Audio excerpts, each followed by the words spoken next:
పసుపు రైతుల పరిస్థితి చూస్తే గుండె తరుక్కుపోతుందని ఎమ్మెల్సీ కవిత అన్నారు. నిజామాబాద్ జిల్లా కేంద్రంలోని మార్కెట్ యార్డులోని పసుపు రైతులను కలిసి కవిత మాట్లాడారు. నిజామాబాద్ మార్కెట్ యార్డులో పసుపు ధర రోజు రోజుకు పత్రమవుతుందని, ఇక 15,000 మద్దతు ధర ఇస్తామని కేంద్ర రాష్ట్ర ప్రభుత్వాలు రైతులను మోసం చేశారని మండిపడ్డారు. నిజామాబాద్లో పసుపు బోర్డు మాత్రం నామమాత్రంగా ఏర్పాటు చేశారని, పార్లమెంటులో బిల్లు పెట్టి పాస్ చేయిస్తే రైతులకు న్యాయం జరుగుతుందని చెప్పారు. పసుపు క్వింటాలకు 15,000 రూపాయల ధర ఇవ్వకుంటే రైతులతో కలిసి కలెక్టరేట్ను ముట్టడిస్తామని హెచ్చరించారు. తన విషయంలో మాట్లాడవద్దు అని సుప్రీంకోర్టు చివాట్లు పెట్టినా ఆయన మారలేదని, ఇక ఇలాంటి ముఖ్యమంత్రి ఉండడం తెలంగాణ ప్రజల దౌర్భాగ్యమని అన్నారు ఎమ్మెల్సీ కవిత.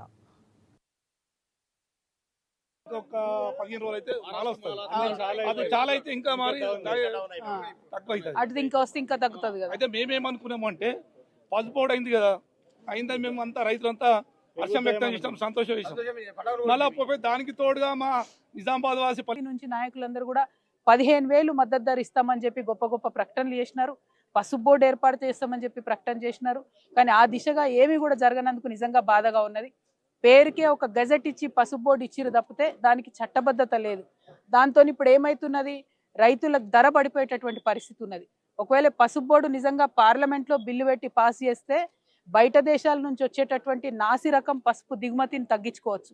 దానివల్ల మన రైతులకు ఇక్కడ లాభం జరిగి ధర పెరిగేటటువంటి ఆస్కారం ఉంటుంది. అదేవిధంగా ఇక్కడ పసుపు పరిశ్రమలు పెట్టవచ్చు. దానివల్ల ఇంకా కూడా పసుపుకి రేట్ వచ్చేటటువంటి ఆస్కారం ఉంటుంది. అవన్నీ పోయినా ఏదన్నా ఒక సీజన్లో పంట ఖరాబ్ అయినా రైతులకు మద్దతుగా ఉండేందుకు 15,000 మద్దతు ధర ఇస్తే ఆ భయంతోనన్న వ్యాపారులు మరి వీళ్ళని కరెక్ట్గా చూసుకునే అవకాశం ఉంటుంది.